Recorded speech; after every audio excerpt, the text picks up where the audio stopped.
찬송가 183장입니다.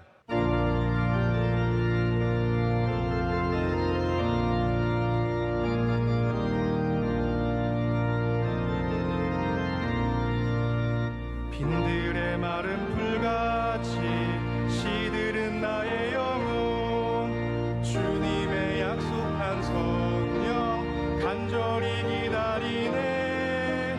가물음의 마른 땅에 단비를 내리시는 성령의 단비를 부어 새 생명 주옵소서. 반가운 빗소리 들려 산천이 춤을 추네. 봄비로 내리는 성령 내게도 주옵소서. 가물음의 마른 땅에 단비를 내리시는 아멘. 오늘 우리에게 주시는 하나님의 말씀은 구약 성경 욥기 2장 1절에서 10절 말씀입니다. 또 하루는 하나님의 아들들이 와서 여호와 앞에 서고 사탄도 그들 가운데 와서 여호와 앞에 서니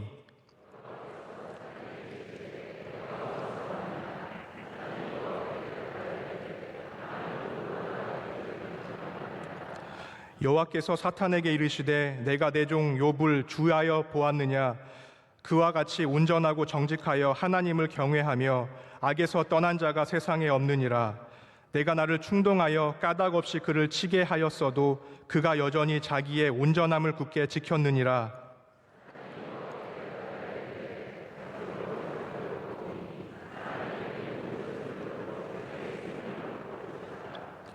이제 주의 손을 펴서 그의 뼈와 살을 치소서. 그리하시면 틀림없이 주를 향하여 욕하지 않겠나이까.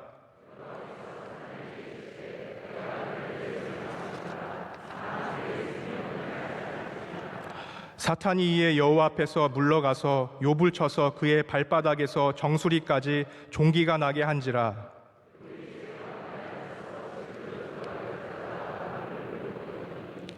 그의 아내가 그에게 이르되 당신이 그래도 자기의 온전함을 굳게 지키느냐. 하나님을 욕하고 죽으라. 그가 이르되 그대의 말이 한 어리석은 여자의 말 같도다. 우리가 하나님께 복을 받았은즉 화도 받지 아니하겠느냐 하고 이 모든 일에 욥이 입술로 범죄하지 아니하니라. 아멘. 교회 사랑하는 찬양대가 찬양으로 하나님께 영광 돌리겠습니다.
이제 말씀으로 은혜 받는 시간입니다. 담임 목사님께서 고난의 파도가 이어올지라도 제야의 말씀 선포하실 때 큰 은혜의 시간 될 줄 믿습니다. 할렐루야. 네, 하나님께서 찬양을 크게 기뻐 받으신 줄로 믿습니다. 오늘 첫 장면은 이 반복되고 있는 천상의 회의의 장면입니다. 하나님께서 하나님의 아들들, 천사들이죠. 하나님의 아들들과 그리고 사탄을 모아두시고 다시 욥에 대한 이야기를 나누시게 됩니다. 자, 우리도 회의에 굉장히 익숙해져 있습니다. 자, 그런데 그냥 일반적인 회의 말고요, 내 안에서 벌어지는 회의를 한번 좀 생각해 보시기 바랍니다. 내 안에서 벌어지고 있는 회의. 우리의 영 안에서, 우리의 마음 안에서도 매일 중요한 회의가 벌어져요. 아마 오늘도 여러분께서 습관적으로 나오지 않는 이상은 그 안에서 회의가 있었을 거예요. 오늘 갈까 말까. 생각해 보세요. 오늘 갈까 말까에 대해서 내 안에서 회의가 있었어요. 하나님께서 주관하시는 회의고 여러분들이 거기 참석했습니다. 하나님, 저 안 가고 싶습니다. 그랬더니 하나님께서 성령을 보내주셔서 너 안 오면 죽는다 이렇게 말씀하셔서 너 안 오면 두고 보자. 모르겠어요. 여러분에게 어떠한 감동이 왔는지 모르겠지만 여러분과 하나님과 성령님과 예수 그리스도와 또 우리 많은 믿음의 우리 선진들, 우리 히브리서를 보면은 구름같이 허다한 증인들이 있다고 하지 않습니까? 그 믿음의 증인들은 다 우리 앞서가신 또 우리 주변에 있는 귀한 믿음의 본이 되는 사람들이거든요. 이게 우리 안에서 영적으로 회의가 이루어지고 있다라는 겁니다. 저도 그래서 날마다 이 안에 회의가 벌어지는 걸 느껴요. 하나님께서 어떤 것을 원하실지, 무슨 말을 하기를 원하실지, 어떠한 결정을 내리기를 원하실지 이 안에서 굉장히 복잡하고 다양한 회의가 이루어집니다. 제가 보면은 회의가 진행되는 방식이 있는 것 같아요. 하나님께서 주관하시고 성령께서 탄식하시면서 우리를 돌아봐 주시고 우리 보혜사 성령이 되어서 우리를 변호해 주시고 예수님께서 우리를 사랑하는 마음으로 도와주시고 또 우리는 수많은 본들, 여러분 옆에 신앙의 본들이 그냥 지나가는 게 아닙니다. 보고 배우는 게 얼마나 많습니까? 권사님이 나가시는데 나도 나가야지. 장로님이 저렇게 자리를 잘 지키시는데 나도 자리를 지켜야지. 저 청년들이 저렇게 열심히 하는데 나도 더 힘을 내야지. 여러분, 우리는 서로 영향을 주고받고 있거든요. 우리 교회라는 것이 그런 면에서 정말 귀한 믿음의 공동체라는 거예요. 믿음이 좋은 사람들만 영향을 미치는 것이 아니라 서로가 서로에게 끊임없이 좋은 믿음의 영향을 미치고 있습니다. 그래서 우리는 거기 이 모든 것들을 갖고 안에서 회의를 하는 거예요. 여러분, 회의 때마다 좋은 결정이 내려지기를 축복합니다. 하나님의 말씀을 따라서, 성령님의 인도하심을 따라서, 믿음의 본을 따라서 예수님을 붙잡고 여러분께서 결정하실 때 하나님께서 그 가운데 기름 부어 주실 줄로 믿습니다.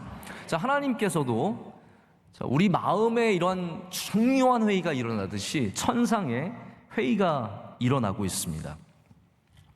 우리 1장에서 사탄과 하나님께서 대화를 나누는 그러한 장면이 나오는데 여기도 거의 1장과 흡사하게 하나님께 사탄이 보고하고 또 하나님의 말씀에 대해서 저항하고 반항하고 그리고 하나님을 도전하는 그런 것들이 다 이어져 가고 있습니다.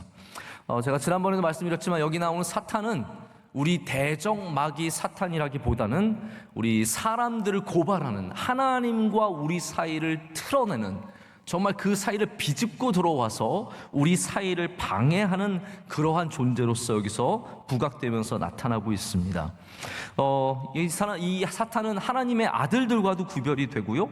또 하나님 앞에서 하나님을 저도 굉장히 말씀을 준비하면서도 굉장히 도전이 됐던 부분인데 사탄이 하는 것이 하나님을 감히 계속 도전하는 거예요. 하나님이 욥 괜찮다라고 하는데도 사탄은 아니라는 거죠. 반드시 넘어간다라는 거예요. 우리가 그 소유물을 없애면 넘어가고 이제는 이번 2차 시험에는 뭐가 됩니까? 육체를 시험하면 넘어간다라는 거예요. 제가 오늘도 올라오기 전에 잠깐 귀한 우리 두 집사님 부부를 만나고 올라왔는데 제가 연세가 있으세요. 연세가 그렇다고 많지는 않으시지만 연세가 있으셔서 제가 건강에 대해서 말씀을 드리면서 이런 얘기를 했거든요. 건강과 신앙은 굉장히 밀접한 관계가 있습니다. 여러분 생각해 보세요. 건강과 신앙은 밀접한 관계가 있습니다. 그래서 예배를 가장 잘 준비하는 자세가 뭐냐면요, 건강하게 오는 거예요. 할렐루야. 이제 물론 질병이 있으시거나 장애가 있으시거나 그걸 말씀하는 거 드리는 건 아니고요, 여러분의 최상의 컨디션으로 오는 것이, 그것이 하나님께 가장 큰 영광이 됩니다. 물론 수요 저녁 예배는 아니실 거예요. 지금 직장 생활하시고 굉장히 지친 몸을 갖고 오신 분들, 여러분 진심으로 사랑하고 축복합니다. 그러나 우리 기본적으로 예배를 잘 드리려면요, 내가 건강해야 돼요. 느끼시죠? 예배가리가 없어가지고 이렇게 와서 있으면, 말씀을 아무리 해도 사람이요, 짜증이 있잖아요. 짜증이 대부분 어떻게 생기냐, 그것도 건강하지 않아서 짜증이 많이 생겨요. 사람이 힘들면 말 한마디, 행동 하나, 보이는 거, 이런 모든 것들이 얼마나 힘든지 모릅니다. 그래서 오늘 이제 제가 왜 이런 말씀을 드리냐면, 사탄이 결국 마지막으로 욥에게 도전하는 것이 무엇입니까? 바로 육신이에요. 내 육신. 왜냐하면 다시 말씀드리지만 내 육신은 신앙과 밀접한 관계가 있는 거예요. 그것이 때로는 죄를 짓지 않는 것도 포함이 되겠지만, 내가 갖고 있는 건강함이 하나님의 영광을 나타낼 수 있습니다. 여러분, 그래서 예배 드릴 때 건강하게 들으시길 축복합니다. 하나님의 일을 하실 때 건강하게 감당하시기를 바랍니다. 때로는 물론 힘들고 지칠 때도 있지만 하나님께서 새 힘을 주실 줄로 믿고, 항상 여러분께서 이 몸을 잘 지켜야겠다, 내가 그것이 신앙을 지키는 길이다 라는 것을 좀 기억을 하시고, 자, 생각을 해보시길 바랍니다. 자, 근데 그 다음 시험이 또 있어요. 사탄이 이제 또 시험을 주는데, 이거는 사탄이 주는 시험처럼 등장하진 않지만 제가 욥기를 보면서 느낀 거예요. 자, 첫 번째는 가족과 소유물들을 전부 다 빼앗아가는, 오늘 말씀에 가죽으로 가죽을 바꾼다고 했는데 그 첫 번째 가죽이 바로 자기의 모든 가족들과 소유물이에요. 이거 없애면 신앙 딱 버릴 줄 알았는데 또 다른 가죽이 남아있는 거죠. 제가 좀 이따 설명을 드리겠지만, 그 가죽으로 가죽을 바꾼다는 그것인데, 그래서 재물과 가족이 없어진 다음에 육신을 시험하고, 그 다음에 또 무슨 시험을 줍니까? 가장 믿고 신뢰하고 나를 위로했던 친구들이 나를 이해하지 못하고 비난하는, 바로 비난의 시험을 당하게 되는 거죠. 그래서 어떻게 보면 다윗도 예수님도 다 이러한 사탄의 시험, 그리고 세상의 이 모습들을 그대로 다 몸으로 당하셨다라고 해도 과언이 아닐 것 같습니다. 사탄이 이렇게 오늘 하나님께 도전을 하게 되고 욥에게 시험을 주게 됩니다. 자, 근데 욥은 여러분 어떻습니까? 첫 번째 시험을 잘 감당했습니다. 할렐루야. 여러분, 우리 삶에 고통이 있다는 것이 우리가 실패했다는 뜻은 아닙니다. 바꾸어서 직접적으로, 아주 제가 단도직입적으로 말씀을 드리자면, 암에 걸렸다고 여러분의 신앙이 실패한 것이 아니고 여러분의 삶이 실패한 것이 아닙니다. 사업이 실패했다고 해서 여러분의 삶이 실패하고 하나님으로부터 버림받은 것도 아닙니다. 고통이 있을지라도 참 승리는 뭐냐 하면, 믿음 있는 삶을 살아낼 때 그것이 하나님 앞에서 승리하는 길인 줄로 믿습니다. 그래서 건강이 귀하지만 건강보다 더 귀한 것이 믿음이요, 재물과 소유가 귀하지만 그것보다 더 귀한 것이 믿음이라는 말입니다. 자, 이것부터 좀 생각을 해보겠습니다. 사탄이 하나님께서 욥의 생명을 건들지 못하게 한 것이 한이 되었는지, 이제 사탄은 욥의 생명 전까지, 단계까지 욥을 건드립니다. 근데 이걸 아셔야 되는 것이, 사탄이 처음부터 굉장히 핵폭탄을 터뜨리고, 한마디로 말하자면 처음에 기관총 쏜 게 아니라 처음부터 핵폭탄을 던졌다는 거예요. 자, 그러면 핵폭탄을 던졌으면 이미 항복을 해야 돼요. 그런데 욥은 기가 막히게도 핵폭탄을 맞고도 영적으로 신앙으로 항복하지 않았다라는 겁니다. 사탄이 처음부터 욥을 막다른 골목으로 가장 어려운 곳으로 데려갔는데 거기에서도 욥이 절대로 굴하지 않고 신앙을 버리지 않았습니다. 그래서 욥이 그 모든 일들 가운데 믿음만큼은 변치 않았던 거죠. 그래서 오늘 말씀에 하나님께서 욥을 어떻게 인정해 주십니까? 뭐라고 말씀하십니까? 그가 여전히 자기의 온전함을 굳게 지켰느니라. 이게 하나님께서 하신 칭찬이에요. 하나님께서 욥의 그 모든 어려움 속에 믿음을 지킨 것을 보시면서 여전히 자기의 온전함을 굳게 지켰느니라 라고 말씀하십니다. 자, 그러면 이걸 보면 우리가 뭘 알 수 있냐면요, 제가 아까부터 계속 하나님을 알아가는 것이라고 말씀드렸잖아요. 하나님이 기뻐하시는 신앙이 무엇인지 여기서 알 수 있어요. 하나님께서 내가 기뻐하는 신앙은 이라고 말씀하지 않으십니다. 여러분, 성경은요 절대로 이렇게 쉽게 정의를 내려주지 않아요. 성경은 하나님께서 우리에게 이야기를 해주시는 겁니다. 욥의 이야기를 통해서 하나님이 정말로 기뻐하시는 믿음의 모습이 무엇인지 가르쳐 주시는데, 그게 뭐냐면 온전함을 굳게 지키는 것, 여전히 믿음을 지키는 것, 굳게 지키는 것, 바로 그것이 하나님께서 우리에게 기뻐하시는 신앙의 모습입니다. 자, 야고보서 5장에 보면은 야고보가 고난과 인내에 대해서 말씀을 전하다가 누구를 예로 듭니까? 욥을 예로 들어요. 그 많고 많은 인물 중에서 욥을 예를 들면서 5장 11절에 이렇게 말합니다. 여러분, 한번 우리 신약으로 테스트할 겸 야고보서 5장 11절 한번 찾아보실까요? 보라, 인내하는 자를 우리가 복되다 하나니 너희가 욥의 인내를 들었고 주께서 주신 결말을 보았거니와 주는 가장 자비하시고 긍휼히 여기시는 이시니라. 아멘. 여러분, 그렇습니다. 야고보 이 가장 귀한 말씀 가운데 정말 우리가 반드시 기억해야 하는 것은 인내와 견뎌내는 이 고난과 인내에 대한 말씀을 전하면서 욥을 그 인내의 상징으로 쓰고 있다는 거예요. 이것이 사도들이 이해하고 있는 욥의 모습입니다. 우리는 사실 신약 성경에서 욥을 어떻게 이해하는지 분명히 모르잖아요. 하지만 야고보서를 통해서 우리가 힌트를 얻는 것은 바로 하나님께서 가장 기뻐하셨던 그 신앙의 모습, 온전히 참고 견디는 모습의 주인공이 바로 욥이라는 거예요. 자, 그래서 저도 여러분에게 도전을 드리고 싶은데, 좋은 믿음은 어떤 믿음이냐? 여러분, 잘 지키는 믿음입니다. 여러분이 지금껏 인생을 살아오시면서 여기는 젊은 우리 20대 친구들도 많이 있고요, 30대도 계시고, 제가 이렇게 훑어보면 우리 젊은 분들도 많이 있습니다. 하지만 우리 가운데는 여기 80이 훌쩍 넘으신 분들, 70이 넘으신 분들 많이 계십니다. 여러분들이 지금까지 믿음 지켜온 거 정말 귀한 겁니다. 그거를 스스로 부족하다고 물론 느끼는 것은 겸손한 마음이겠지만, 저는 여러분에게 정말로 진심으로 칭찬해 드리고 싶어요. 그때까지 믿음 지키신 거 하나님께서 욥처럼 여러분을 기뻐하실 줄로 믿습니다.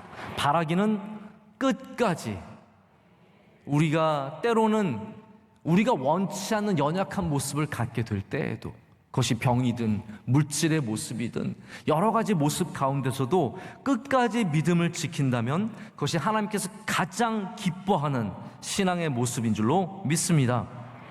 다 진리이신 하나님을 우리가 신뢰하지만, 이 부분을 한번 생각해 보세요. 우리가 진리이신 하나님을 신뢰하지만 우리 삶에 일어나는 모든 일들을 다 알 수는 없습니다. 다시 말씀드릴게요. 우리가 하나님이 진리이신 것을 믿는 거지, 할렐루야, 하나님이 진리이신 것을 믿는 거지, 우리의 삶에 일어나는 모든 일을 이해하기 때문에 하나님을 믿는 건 아니라는 거예요. 이해가 되십니까? 우리 삶에 일어나는 모든 일을 우리가 어떻게 다 알 수 있겠습니까? 여러분, 먼저는 세상은 불안전한 곳이에요. 그래서 사건과 사고가 많은 곳, 자연재해가 있고 수많은 일들이 있는 곳인데 우리가 어떻게 이 복잡한 우주를 다 이해하겠습니까? 그러나 우리는 하나님을 여전히 신뢰하는 거죠.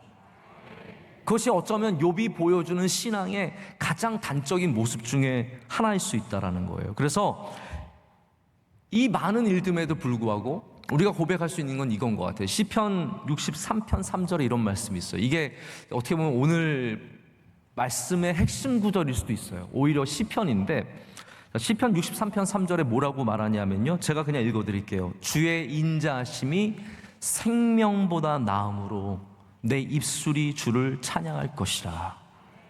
이게 무슨 말이냐면요, 내 생명보다 주님의 인자하심이 더 낫다라는 거예요. 이게 욥의 고백이거든요. 내 생명보다 하나님이 더 귀하십니다. 이 신앙을 보여주는 것이 시편 63편의 말씀이고, 또 우리가 욥기 안에서 찾아는 이 고난 속에서 찾는 건 이 고백이에요. 주의 인자하심이 생명보다 나음으로, 주의 인자하심이 내 생명보다 나음으로 내가 주님을 여전히 내 입술이 주를 찬양할 것이다 라는 거죠. 어떤 학자들은 시편이 풀어내지 못한 신앙의 모습을 욥기가 패러디로 풀어낸다라고 하는데, 저는 이 구절 하나만으로 그건 깨진다고 생각해요. 시편이 왜 욥기가 갖고 있는 이 어떻게 보면 모순됨의 신앙을 풀어내지 못하겠습니까? 여기 시편에 보면 이거 나오거든요. 시편이 그냥 단순히 하나님 믿으면 복 받고 하나님 저버리면 저주를 받고 그런 구도가 절대로 아닙니다. 시편에는 이렇게 고난 중에서도 내 생명보다 하나님의 인자하심이, 하나님의 steadfast love, 하나님의 계속되는 사랑, 영원한 사랑, 그것이 나의 현실과 맞닿지 않을 때도, 우리 어떻게 사랑을 판단합니까? 내가 건강하고 내가 돈을 잘 벌고 뭐 우리 아이들이 좋은 학교 가고 좋은 직장에 가면 그게 내가 하나님의 사랑을 받는다라고 말하지만, 시편 저자는 그게 아니에요. 하나님의 사랑은 원래 신실하세요. 내가 갖고 있는 현실과 상관없다라는 거예요. 그래서 하나님의 인자하심이 나의 생명보다 낫다라고 말하는 거예요. 여러분, 그렇게 고백하는 은혜가 우리에게도 있기를 감히 원합니다. 자, 이제 두 번째 시험 이야기를 드릴게요. 욥은 승리했지만, 하나님의 인정을 받았지만 두 번째 시험을 당하게 됩니다. 여러분, 이거 한번 생각을 해보세요. 여러분의 삶에도 여러분이 넘어섰다고 문제가 끝난 건 아니에요. 이해가 되시죠? 내가 이 시험을 이겨냈다고 해서 앞으로 시험이 안 온다? 그런 보장이 없어요. 죄송해요. 제가 안 오게 하려고 수 있으면 제가 안 오게 할 수 있으면 노력할 텐데, 그게 아니라는 거죠. 우리가 결국은 시험을 욥처럼 잘 이겨내도 다시 시험을 받을 수도 있다라는 거죠. 받는다가 아니라 받을 수도 있다라는 거예요. 여러분, 대학교 간다고 문제 해결되나요? 우리 대학생들 그렇게 생각해요. 대학교 가니까 문제 해결되는가요? 아니, 문제 덩어리로 들어가는 거예요. 고등학교 때는 대학교 들어가면 다 끝날 것 같지만, 막 고3 때 막 수능 뭐 시험 끝나고 나는 해방이야. 아니에요. 이제 여러분들은 간전히 감옥에 갇힌 거예요. 해방 아니에요. 그럼 대학교 졸업하면은 괜찮냐? 아니잖아요. 남자들은요, 군대만 제대하면 뭐든지 할 수 있을 것 같아요. 다 그런 마음을 한 번씩 가져봅니다. 그러나 제대하고 나오면 세상이 얼마나 녹록지 않습니까? 결혼을 하고 나면은, 야, 내가 배우자만 있어서 결혼하고 나면 괜찮을 거야. 아니에요. 애가 없어가지고 10년 동안 기도하다가 애만 낳으면 괜찮을 거야. 아니에요. 아니더라고요. 시험을 이겨냈다고 해서 끝이 아닙니다. 우리는 더욱더 굳센 믿음으로 나가야 합니다.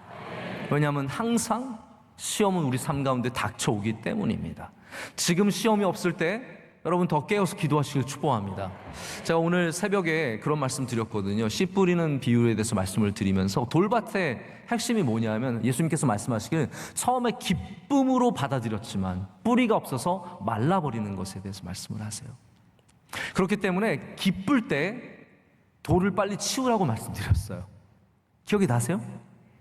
기쁠 때, 내가 잘 될 때, 내가 교회 와서 행복할 때, 내가 봉사하면서 힘이 날 때, 교회만 오면은 기쁨이 넘쳐날 때 오히려 돌을 빨리 치워야 합니다.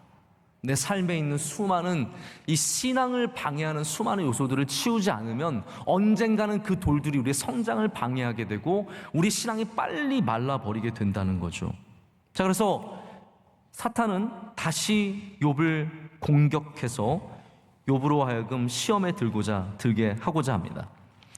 자, 그것이 이제 건강에 대한, 욥의 건강에 대한, 이 육신에 대한 공격이죠. 자, 그렇다면 우리 이런 짐작을 한번 해볼 수 있을 것 같아요. 사탄이 지금까지 식구들과 그리고 소유물들을 공격을 했는데, 이제 가장 최후의 보루로서 사람의 몸을 공격했다면, 어쩌면 우리에게도 가장 큰 시험은 내 몸의 시험일 수 있겠다라는 거죠. 내 몸의 시험, 내 건강의 시험, 내 육신의 시험, 내 영혼의 시험, 이런 것들이 결국은 나에게 가장 큰 시험이 될 수 있다는 사실입니다. 우리가 사탄에 대해서 첫 번째 말씀을 나눌 때, 사탄의 가장 중요한 목적이 하나님과 우리 인간 사이의 틈을 비집고 들어와서 우리 관계를 깨는 것이라고 말씀을 드렸습니다. 그렇기 때문에 우리의 육신을 시험한다면, 그것은 다시 말하자면 하나님과 우리 사이를 깨고자 하는 목적을 갖고 있다는 사실을 아셔야 된다는 거예요. 여러분, 그래서 병에 걸렸을 때 하나님을 절대로 저주하지 마십시오. 하나님을 원망하지 마십시오. 왜냐하면 병을 통해서 여러분이 잘 믿으니까, 끝까지 붙잡으니까 원망거리를 던져주는 거예요. 너 이거 한번 잡아보라는 거예요. 이것 때문에 너 육신, 내가 교구 부장도 하고 여성교회 회장도 하고 성가대 봉사도 몇 년 치료회 봉사를 어려운 데서 하고 이렇게 했는데, 내가 70이 넘어서 이렇게 무릎이 안 좋고 내가 이런 암에 걸리고, 이런 것들이 우리 안에서 하나님을 향한 관계를 깨뜨리는 틈이 될 수 있다는 거거든요. 여러분, 그래서 정말 우리의 믿음을 지키기 위해서는 우리의 육신의 약함 속에서도 하나님을 향한 신뢰를 포기하면 안 됩니다. 다시 말씀드리지만, 여러분이 약한 것이, 우리에게 병이 있는 것이 하나님이 사랑하지 않는다는 사인이 아니라고요. 그 오해부터 푸셔야. 그래서 자꾸 사람한테, 병 걸린 사람한테 우리가 손가락질 할 필요도 없고, 그거를 의심의 눈길로 볼 필요도 없어요. 만약에 내가 병에 걸리면 어떡하려고요, 여러분? 나는 그러면 나도 죄져서 아니겠습니까? 우리 인간은 모두가 첫 번째는 다 죄인이에요. 그래서 죄의 값으로 받는 경우도 종종 있겠지만, 함부로 그걸 판단해서는 안 된다는 거죠. 다만 우리가 아프고 힘들 때 우리가 정말로 바라는 것은 그 가운데서도 어리석은 사람이 되지 말고, 우리 신앙을 쉽게 버리지 말고 끝까지 우리는 하나님이 주신 귀한 믿음을 지켜야 할 줄로 믿습니다. 그래서 사탄이 접근하는 전략이 하나님께 이렇게 말씀을 드리죠. 가죽으로 가죽을 바꾸오니, 이 말씀 한번 보시길 바랍니다. 4절 말씀을 보면, 사탄이 여호와께 대답하여 이르되 가죽으로 가죽을 바꾸오니 사람이 그의 모든 소유물로 자기의 생명을 바꾸올지라, 이렇게 말씀하고 있어요. 제가 욥기가 쉽지 않더라고요. 그래서 제가 주일 낮 예배를 매일 생각을 하고 있어야 되는데, 요즘 매일 욥기만 생각하고 있어요. 정말 기가 막혀요. 그래서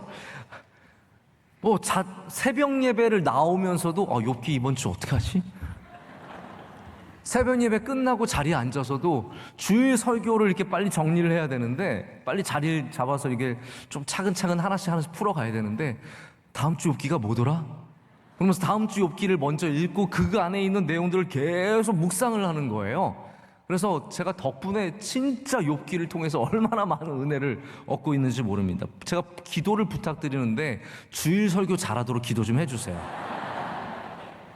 제가 지금 주일 설교보다 더 욥기를 더 많이 생각을 하고 있어요. 이게 어렵더라고요. 사탄이 이제 전략을 욥을 향해서 가장 심하고 괴로운 질병을 던져주는 것으로 도전을 합니다. 그게 이제 가죽으로 바꾼다는 표현이에요. 이게 일종의 은유이고 일종의 관용구이죠. 이게 무슨 말이냐면, 저도 이 말씀을 계속 몇 번이나 확인하고 여러 자료들을 확인하고 비교해 보면서 좀 정리가 되었는데, 이 말이에요. 사탄이 하고자 하는 말은 그 다음 말이 그 말이에요. 사람이 그의 모든 소유물로 자기의 생명을 바꾸올지라. 이게 무슨 말이냐 하면 사람들은요, 자기 생명을 위해서는 자기 소유물을 다 줄 수 있는 존재라는 거예요. 그래서 다시 말하자면 욥이 모든 소유물을 다 잃었다고 할지라도 그게 진짜 욥을 건든 건 아니라는 거예요. 그래서 가죽을 두 가지로 표현합니다. 여기 가죽으로 가죽을 바꾼다는 말은 두 가지 가죽이에요. 하나는 겉의 가죽과 또 하나는 속의 가죽이에요. 여러분, 가죽이라는 것이 우리는 뭐 피부와 가죽을 구별해서 얘기하잖아요. 근데 이제 영어에는 스킨이에요. 다 스킨이에요. 피부도 스킨이고 가죽도 스킨이에요. 뭐 그 다음에 상품화된 걸 레더라고 부르지만 대부분 그냥 스킨이라고 하면 돼요. 이게 다시 말하자면 이 가죽은, 이 피부는 우리를 보호하는 역할을 하고 있거든요. 참 피부가 좋으신 분들은 굉장히 좋으시겠지만 그거는 예쁠 때만 좋은 거죠. 지난번 말씀드렸다시피 모기 물릴 때 좋은 피부는요, 보드라운 피부 아닙니다. 네, 벌레 물리고 선교사가 되려면요, 부드러운 피부 갖고 가기 쉽지 않습니다. 거친 피부가 복이 있는 피부예요. 그래서 여러분 가운데도 거친 피부 하나님께서 복 주신 줄로 믿습니다. 선교사로 다 삼으신 거예요. 안 가고 뭐 하고 계시는지 모르겠어요, 다들. 가죽은, 피부는 보호하는 거예요. 다시 말하자면 겉가죽은 뭘 보호하냐면 우리의 소유물들과 우리의 모든 것들인데 그것이 나의 신앙을 보유하는 어떤 하나의 역할을 감당하는 거죠. 근데 그거를 없앤 거예요. 그 겉의 가죽을 없앴어요. 그 다음에 이제 그 사탄이 노리는 건 뭐냐면 이 욥의 속가죽인 거죠. 속가죽이 무엇입니까? 나를 보호하는 것이. 그것이 바로 욥의 건강이고 욥의 생명이고 욥이 갖고 있는 가장 가깝고 소중한 것들을 말하는 겁니다. 그래서 사탄이 말하는 것은 소유물을 없애봤자 욥은 변하지 않는다는 거예요. 하나님께서 다 못하게 하셨잖아요. 사람은 원래 가죽으로 가죽을 바꾸는 존재라서 그 안의 가죽을 건드려야 진짜를 알 수 있습니다 라고 말씀을 드리면서 하나님께 그 허락을 받아내는 장면이 여기 있는 겁니다. 그래서 결국은 사탄은 욥의 몸에 가장 괴로운 아픔을 주게 되죠. 그 종기가 주는 아픔, 머리 정수리부터 발끝까지, 이 말은 온 몸을 다 뒤집어 쓴 거거든요.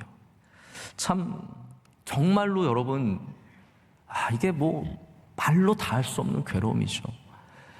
저는 사람들이 여러 다양한 질병을 통해서 많은 아픔을 갖고 있다고 생각을 하는데 이 지금 욥이 갖고 있는 질병은 흔한 질병은 아닙니다. 왜냐하면 첫 번째로는 정결의식에 걸리지 않는 질병이었어요. 왜냐하면 욥을 사람들이 만나요. 아내도 만나고 친구들도 와서 만납니다. 다시 말하자면 정결의식에 아무 문제가 없는 그런 질병이에요. 그러나 이것이 욥에게 심각할 정도로 아프고 괴로움을 주는데 그가 쪼개진 질그릇 조각들, 제가 이스라엘 토기들을 보면요, 이 질그릇이 깨지면 면이 날카롭습니다. 그 날카로운 조각으로 몸을 긁었어요. 여러분, 이게 지난주 어떤 분이 지난주 설교에 기억에 남는 거 모기밖에 없다고, 그래서 제가 굉장히 기분 나빴는데요.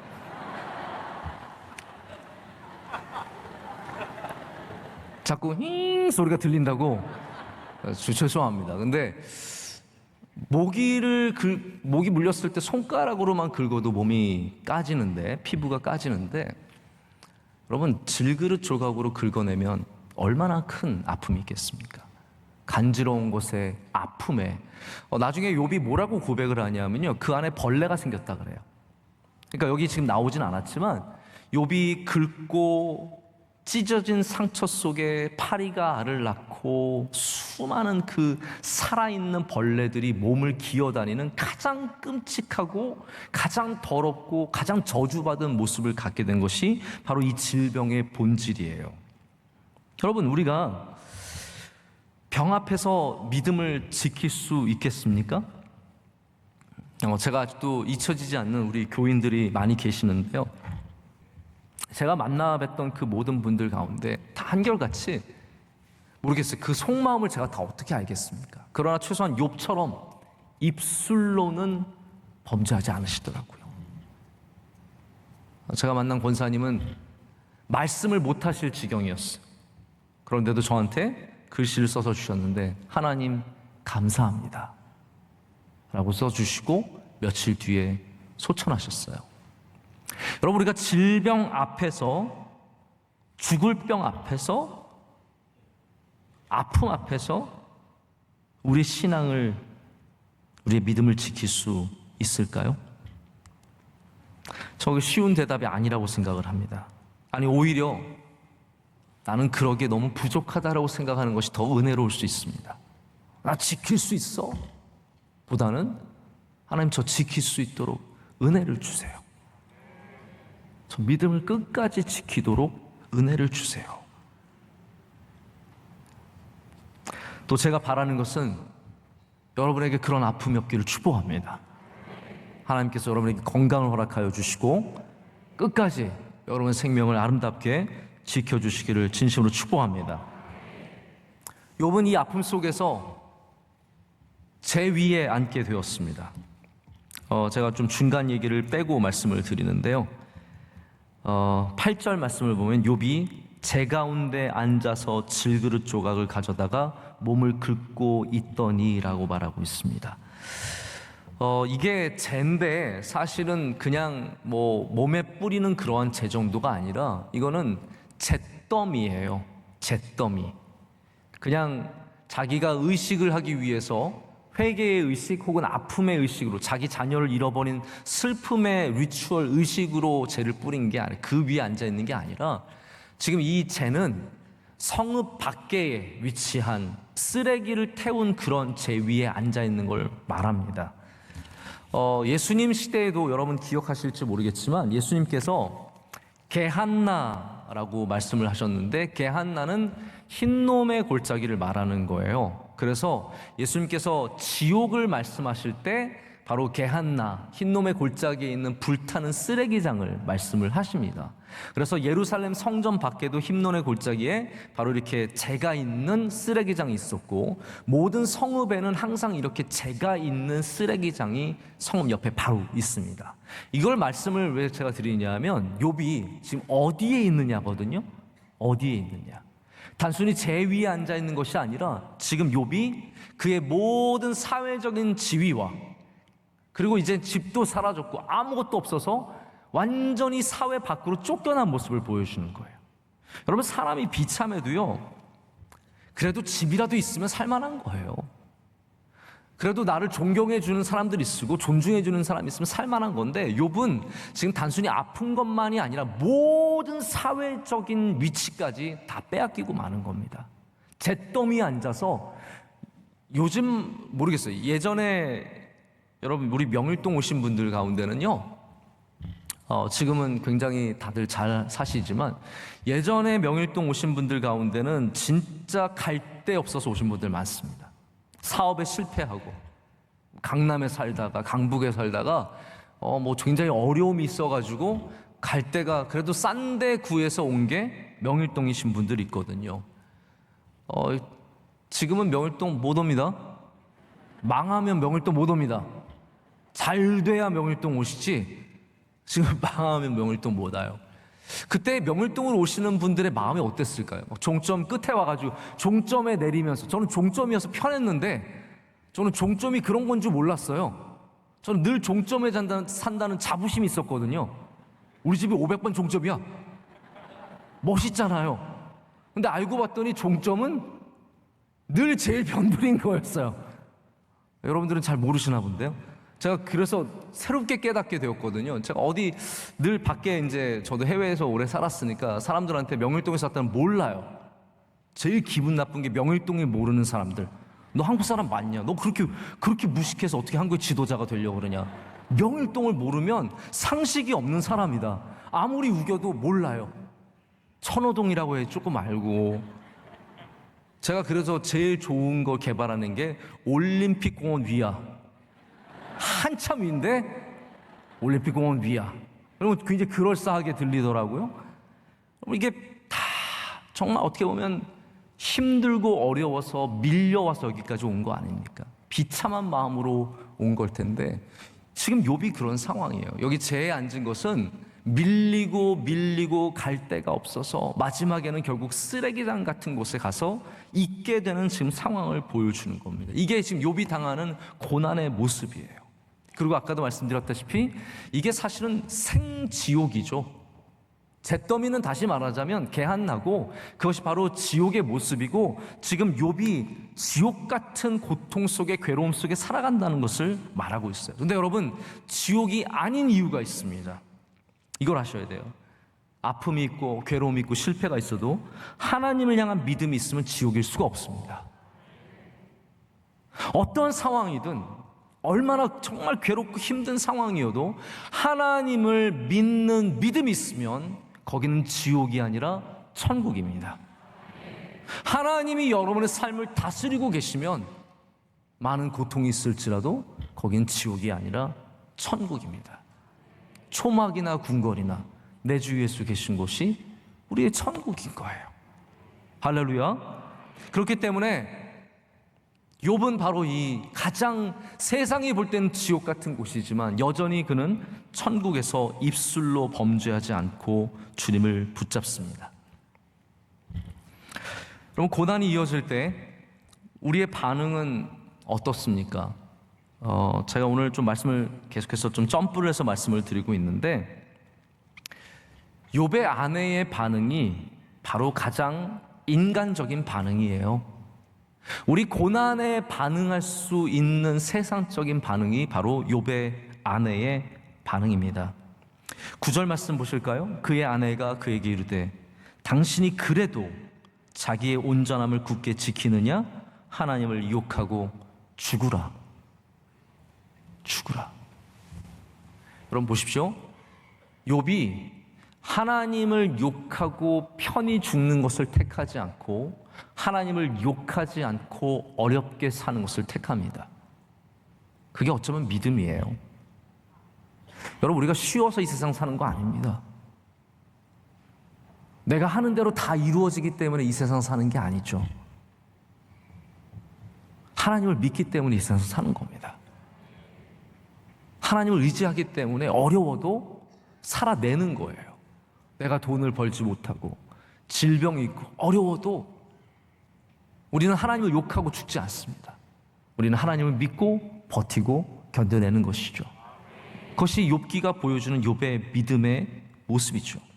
자, 그런데 불신앙인들은, 하나님을 모르는 사람들은 바로 이렇게 욥의 아내 같은, 욥이 말하기를 어리석은 자라고 얘기하지만 바로 이러한 반응을 우리 가운데 보여주고 그렇게 외치라고 말합니다. 세상 사람들은 우리가 질병에 걸릴 때 하나님 믿는 거 아무 소용없다고 얘기합니다. 우리가 사고를 당하고 어려움을 당하고 물질로 어려움을 당하고 자녀가 잘 안 되면 하나님 믿는 거 아무 소용없다고 말합니다. 여러분, 우리는 그거 아무 소용없어도 하나님을 믿는 참 믿음을 증거해야 합니다. 그래서 욥이 아내에게 뭐라고 얘기합니까? 욥이 그대의 말이 한 어리석은 여자의 말 같도다. 우리가 하나님께 복을 받았은즉 화도 받지 아니하겠느냐 하고 이 모든 일에 욥이 입술로 범죄하지 아니하니라. 여러분, 이게 참 어려운 이야기인데요.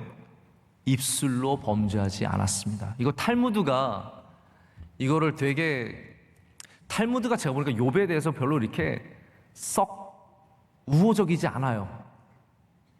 그런데 탈무드는 뭐라고 얘기하냐면 성경에 욥이 입술로 범죄하지 않았기 때문에 속으로는 범죄했을 거야 라고 얘기를 해요. 아니, 뭐 또 그런 해석이 다 있어요? 입술로는 범죄 안 했으니까 이거 속으로는 범죄했다는 뜻이다 라고 해석을 하는데, 제가 그걸 보면서 역시 탈무드도 틀릴 수 있다. 사람은 다 틀릴 수 있는 거. 여러분, 탈무드는 성경 아닙니다. 그냥 사람들의 지혜를 모아놓은 것이지 해석을 달아놓은 것이지 그게 진리는 아니거든요. 보통 사람들이 자기의 진심이 나올 때가 있어요. 이런 말은 좀 나쁜 말이, 우리 잘 안 쓰는 말이죠. 취중진담 아세요? 노래 말고요. 갑자기 김동률의 취중진담이 생각이 나시는 분들 계실 텐데, 취중진담이 무슨 말이냐면 취했을 때 진짜 진심이 나와서 말하게 된다는 거잖아요. 저는 어떻게 보면 우리 사람들은 다 같이 고중진담을 하는 것 같아요. 고중진담. 고통을 당할 때, 고난을 당할 때 진심이 나오게 되더라고요. 어려울 때, 힘들 때 진짜 우리 안에 있는 믿음의 모습이 나오게 되더라고요. 그렇기 때문에 여러분, 그거는 자동적으로 나오는 거거든요. 그냥 내 입술로 고백하게 되는 거거든요. 그러니까 욥은 어떻게 보면 그 안에 정말 하나님을 끝까지 경외하는 마음이 있었기 때문에 이게 갑자기 튀어나오지 않는 거예요. 이게 그냥 단순히 지킨다고 지켜지는 게 아니라고 생각을 합니다. 제가 바라기는 여러분의 고난의 때에도 입술로 범죄하지 않는 우리 고중진담, 어려울 때도 진심으로 하나님을 경외할 수 있는 은혜가 있기를 간절히 소망해 봅니다. 제가 말씀을 맺겠습니다.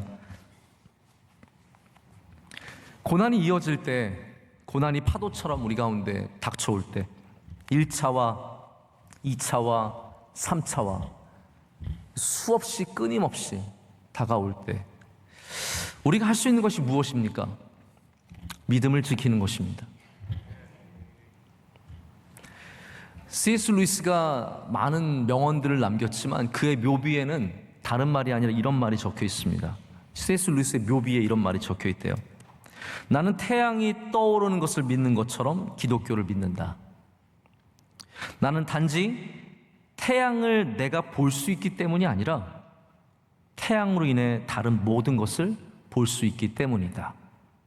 이게 무슨 말이냐면 제가 설명을 해야 되는 게 좀 구차하긴 한데요. C.S. 루이스가 바라보는 진리인 우리 기독교는 태양이에요. 태양이 있는 거 보시면 아시잖아요. 태양 믿잖아요. 근데 태양의 역할은 내가 여기 있어를만을 보여주는 건 아니에요. 태양 때문에 우리가 다른 모든 것을 볼 수 있게 되잖아요. 예수님이 갖고 계신 존재의 능력은 뭐냐면 우리가 그분을 믿는 것으로 끝나지 않아요. 그분을 믿지만 그분 때문에 모든 것을 보게 되는 것이죠. 예수님을 믿는 그 시선으로 우리의 삶을 바라보게 되고 나의 아내를 바라보게 되고 나의 형제와 자매를 바라보게 되고 나의 사업을 바라보게 되는 예수님 때문에 볼 수 있는 것이 많은 것이 바로 기독교의 진리입니다. 우리는 태양을 보지만 태양으로 인해 다른 모든 것들도 보게 된다라는 겁니다. 여러분, 믿음이라는 것이 하나님과 나의 관계를 정의하는 그 믿음이 여기에서 멈춰있지, 나와 하나님과의 관계에 멈춰있지 않습니다. 내가 하나님을 믿지만, 내가 예수님을 믿지만 그 믿음이 나와 하나님과의 관계에 딱 고착되어서 거기 멈춰있는 것이 아니라 그 믿음이 나의 가정을 바라보게 하고 나의 직장을 바라보게 하고 나의 교회를 바라보게 하고 나의 비전을 바라보게 하는 그 믿음이 주는 시선이 있거든요. 할렐루야. 그래서 하나님과의 만남이지만 모든 것에 영향을 미칠 수밖에 없는 거예요. 여러분, 믿음이 있어야 우리는 이 땅을 살아갈 수 있습니다. 제가 언젠가 좀 제대로 소개를 해야 될 텐데 제가 청년들한테는 한번 이 이야기를 한 적이 있어요. 미국의 우리 원로 목사님께서 명예 박사학위를 받은 위드워스라고 하는 대학교가 있습니다. 발음하기 참 어려운 학교인데요. 이 위드워스는 미국의 장로교 대학교 중에서 가장 명문입니다. 아주 명문, 스포케인 워싱턴에 있는 아주 명문 대학교인데 여기 역사학 교수로 계신 제럴드 피처라는 분이 계세요. 근데 이분은 정말 독실한 그 기독교 신자고 또 훌륭한 학자예요. 근데 이분이 집회를 좀 다녔나 봐요. 그러면서 어디 집회를 가서 말씀을 전하고 아이들을 다 태우고 자기 어머니와 자기 아내와 다 함께 차를 운전하고 오는데 음주운전하던 차가 정면으로 충돌을 해서 거기서 바로 자기 어머니와 아내가 죽고 4살짜리 6살짜리 딸이 죽습니다.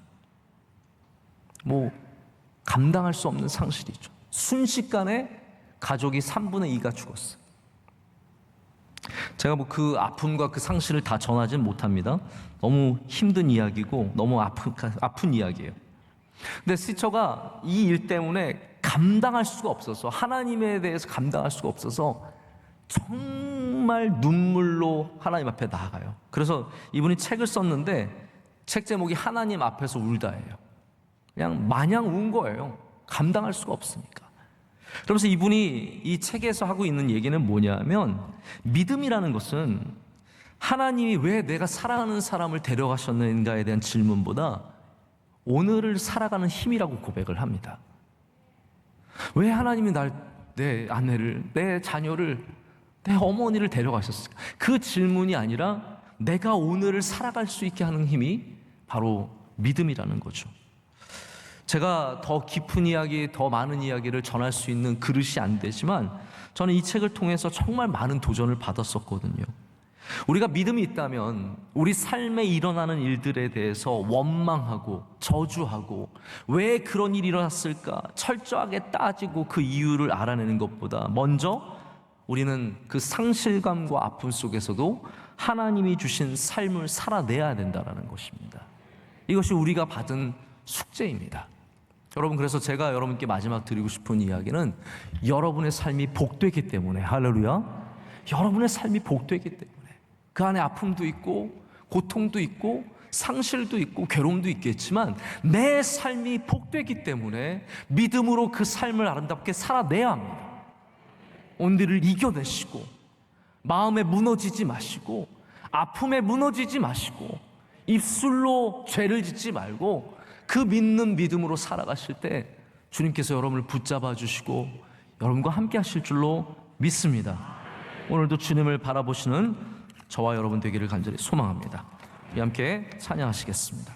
제가 이 욥기를 부르면서 오히려 마지막에 마칠 때 이 찬양으로 마치고 싶은 마음이 드는 것은 이 무화과 나무 잎이 마르고가 갖고 있는 신앙 자체가 어떻게 보면 욥기의 신앙과 굉장히 맞닿아 있는 부분들이 많이 있어요. 어려움 중에도 주님을 신뢰하고 붙잡고 찬양할 때 하나님께서 여러분 영혼의 기쁨과 만족함을 주실 줄로 믿습니다. 우리 함께 박수 치면서 힘차게 찬양하겠습니다.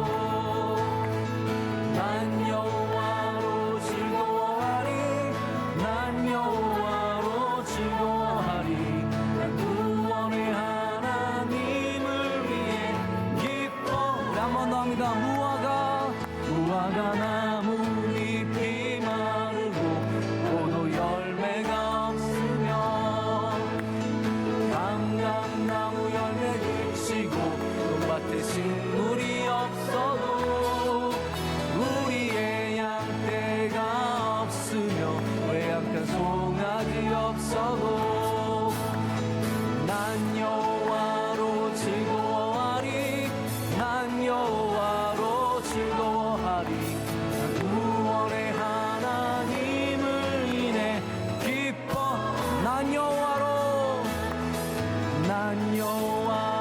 즐거워하리 난 여호와로 즐거워하리 난 구원의 하나님을 인해 기뻐하리라.